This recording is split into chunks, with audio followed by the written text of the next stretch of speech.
Ashama harkafune akkam jirtu ilmaan Oromoo bakka jirtanitti nageenyi kiyya isin haa qaqqabu jechaati. Taan sun akkuma mata duree irratti argaa jirtan kana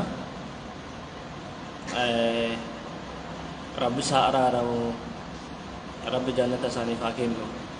Akka Ustaaz Kamaal Heebootiif qabsaa'onni isaa wajjin jiran wareegamanii waa baay'ee ka'ee ture, waa baay'eetu dubbatame, waa baay'eetu wal keessa oofame. Kana keessatti dhugaan isaanii hin baane wanti calaqqise tokko illee hin jiru. Miidiyaan kamuun callise. Kana keessatti immoo namni hunduu lallabaa ture dhugaan isaanii akka bahuuf, namni hunduu cinqamaa ture dhugaan isaanii akka bahuuf, namni hunduu iyyaa ture dhugaan isaanii akka bahuuf. Haa ta'u malee namni dhugaan isaanii galgala bahaa, ganama bahaa, har'a bahaa jeetiin halkan guyyaa iyyaa ture Ustaaz Abu Mu'aaz. Isaan baay'ee nama lallabaa turan keessa, baay'ee nama isaaniif sagalee ta'an keessa isaan tokko. Oromoonni hundu sagalee hin taanee fi namni isaaniif quuqame hin jiru jechuu osoo hin taane, namni akka dadurummaatti ganama galgala laayivii seenee dhimma kanarratti iyyataa turan isaaniidha, iyyaa turan isaaniidha jechuudha. Kanaaf kottaa sheer walii godhame kanarratti waan dubbannu gabaabduu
kana keessa namni tokko yoo dhugaan ebaluu haa bahuu jee Oromoon tokko morme, Oromoon tokko sagalee ta'e dirqama ajjeefamuu qaba, dirqama doorsifamuu qaba, dirqama hirriba dhabuu qaba. Abu Mu'aaz kanarra ammootu gochi yarra isaaniif hin eegamne, yaadni isaaniif hin yaadamne irra yaadame kuni yaada Oromoo hundaati. Yaada hawaasa Oromoo hundaati malee, yaalii hawaasa Oromoo hundaati malee, yaalii Abu Mu'aaz qofaa miti, yaalii Oromoota achi keessa jiranii qofaa miti, yaalii hawaasa Oromoo bal'aadha. Kun jala sararamee beekama jechuudha. Kana keessatti immoo har'a gadi baanee dubbachuu hin dandeenyu jechuudha. Nama fedhe yoo ajjeefame namni tokko wal waraansa lamaan keessatti yoo ajjeefame rakkoon qabu inni sin gubu gootummaadha. Wal waraansa keessatti takka ajjeefamuuf takka ajjeesuudhaaf kan inni bahe durumaanuu haa eegamu, rakkoon qabu wal waraansa lamaan keessatti. Garuu ka sababa hin beekamneen, harka hin beekamneen, nama hin beekamne, shira hin beekamneen ajjeefame, ka eenyuyyuu quba hin qabne, nama isa ajjeese quba hin qabne, sagaleen ta'inaa, hin dubbatinaa, yoo dubbattan kana isin goonaa, yoo isin dubbattan mana keessan deemnee isin doorsifnaa jechuun hin danda'ama, hin bareedaa. Kana hawaasni Oromoo kan ammallee taanaaniin dhugaa ilma isaa ni barbaaddata. Kan ajjeefame karaa maleedhaan kan hin beekamne harka hin beekamne shira hin beekamne ka du'e dhugaa isaa hin baafata ammas taanaan jechuudha.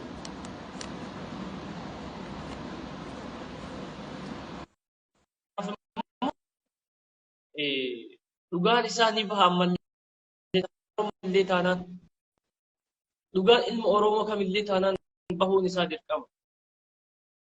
Guyyaan isaa eeggata malee jechuudha. Abumaatu doorsifama. Akkana naa godhan jenne, eebala ajjeesan jenne, kanatu ajjeesan jenne Abumaas. Dhugaan isaa haa bahu, dhugaa isaa ni baafna. Dhugaan isaa haa bahu, dhugaa isaa ni baafna. Halkan illee ciifnee rafnaa ga'u dhugaan Ustaaz Kamaal Hebboo bahuttee kun beekamaadha.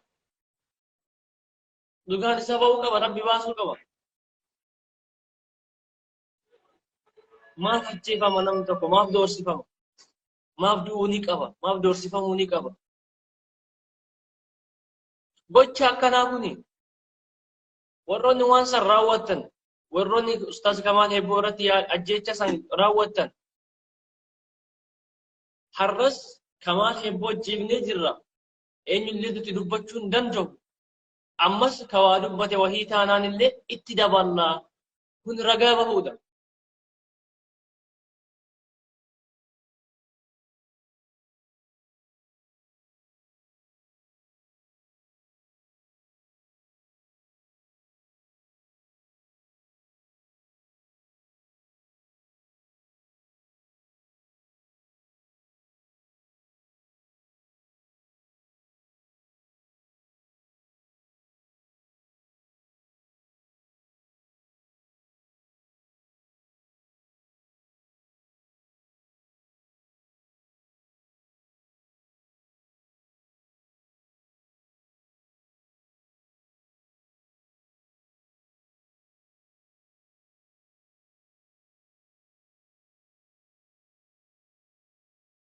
Ustaaz Abu Mu'aaz irratti wanti akkasii deemuu jechuun waan kaleessaas nuti raawwate maaf dubbattaa? Waan nuti hojjenne irratti maaf nutti calanqisiistaa? Maaltu si ga'e? Nama waa dubbate kamillee taanaan ammas taana itti daballaa dhabu. Lubbuun akka Abu Mu'aaz jedhan guyyaa malee hin baatu. Shirri fedhe osoo tatamee biyyi isaan keessa jiran sun hanguma fedhe osoo walit jigee irra mari'atame gaafa Rabbi jee malee hin baatu lubbuun. Rabbii quba qaba ammoo kana. Kun beekamaadha akka Rabbi quba qaba. Namnis hawaasni kam akka dhuunfaattis dhuunfaa mataa ofiitii irrattis ni beeka. Guyyaan akka malee iddoo haa ta'u gaafa Rabbi murteesse du'aan oolu. Gaafa Rabbi sijjeese malee ajjeefamu. Kanaaf ammootu diinni Abu Mu'aazitti tarkaanfataa jiru. Tarkaanfii kee achuma dhaabbadhu. Oromoo taate yaalii akkanaa deemsisuu keetiif yookiin ammoo tarkaanfii akkanaa fudhachuu keetiif ati Oromoo miti waan biraati. Ati Oromoo miti diina Oromoo kan Oromoo kuffisuudha jechuudha. Kanaaf immoo yaalii kamillee haa ta'u, waan fedhellee haa ta'u, yaaliin akkanatti ajjeechaan uummata kanarratti raawwachuudhaaf yaalii godhaa jirtan. Nama sabaaf dubbatu irratti yaalii godhaa jiramu, nama uummataaf dubbatu irratti yaalii godhaa jiramu kamillee taanaaniin nuufillee hin ta'u. Abu Mu'aaz ammoo guyyaa isaa malee hin du'u. Guyyaa isaa malee hin ajjeefamu.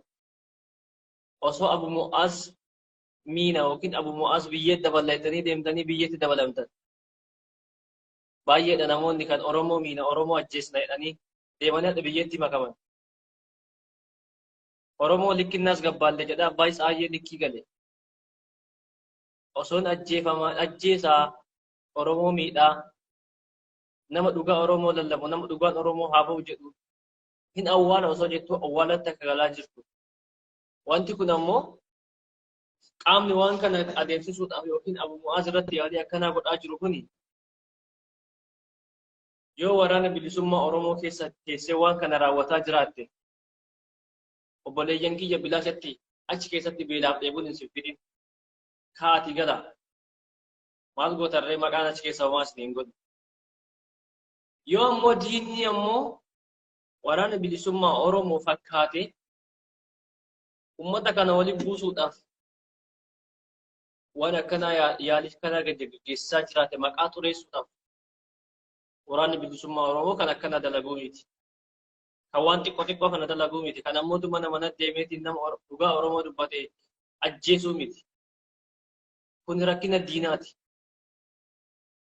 Maqaa waraana adda bilisummaa Oromoo maqaa isaaniin xureessuudhaaf koolugaltummaa godhatee gurra waraana bilisummaa Oromootti hidhatee waan akkanaa raawwataa jiru jiraachuu mala. Kana ammoo gadi baatanii ibsa kennitanii dhugaa jiru adda baastanii wanti kun nu biraayii miti dhimmi kun nu biraayii miti waan jedhu dhugaa baastanii of qulqulleessuudha qabdan. Dhugaa keessanillee balleessinaa, maqaa keessanillee xureessinaa. Seenatu galmee irra taa'a malee dhugatu sabaaf hafa malee maqaan gaarii fi maqaan xuraa'e galmee seenaa irra hin taa'u. Kan ammoo isintu natti hima malee ani isintti hin himu. Isinirraa hin baradhe ani waan Oromoo fi Oromummaatu isinirraa hin baradhe haadha isin barsiisuu hin danda'u. Kanaaf uummata keenya wanti akkanaa kun yoon adeemsifamaa jiru kun asitti hin dhaabbanne wanti kun wal xalafee kontaaktii wal godhee bakka jiru akka haadamaa biraati wal galaafachuu ta'a. Tarkaanfii amma Abu Mu'aaz irratti fudhatamuudhaaf yaalii gootanii halkan guyyaa hirriba dhabdan kana hirriba nagaa keessan rafaa dhiisa waan kana keessaa bahaati hiddi kee Oromoo ta'e taate waan kana raawwattaa jirtu taanaan hin milkooftu. Shira diinaa yookiin koolagoltummaa maqaa Oromootiin deemteetiin nama ajjeesuudhaaf, nama doorsisuudhaaf, nama dhugaa Oromoo lallabu doorsisuudhaaf deemu taate taanaan ati ammootu siifillee milkaa'u bakkallee geessu. Garuu Oromoo taatee kana qabattee deemta taanaan ati dhugatti Oromoo miti diina Oromoo waan naaf. Kanuma isiniin jechuu barbaada. Dhugaan ilmaan Oromoo kamillee taanaan haa bahu. Rabbi haa baasu. Ustaaz Abu Mu'aaz kiyya. Rabbiin isin haa eegu. Hamtuu Rabbi isinirraa haa qabu. Nama ammootu waan akkanaa isin goona isin miina isin ajjeefna jedhee deemu ufuma haa du'u. Boolla isiniif qotan san ufuma itti haa saabatan. Lubbuun kan koofiidaa keessan haa ta'u Abu Mu'aaz. Isin dhugaa kamaal heebboo lallabdan. Rabbiin isin bira haa dhaabbatu. Ooma kamniyyuu isin hin danda'in. Isin dhugaa kamaal heebboo lallabdan. Dhugaa Oromoo lallabdan. Haqni ilmaan keenya haa ba'u jettan. Wanti isiniif yaadame sun yaadni isaanii isaanumatti haa deebi'u.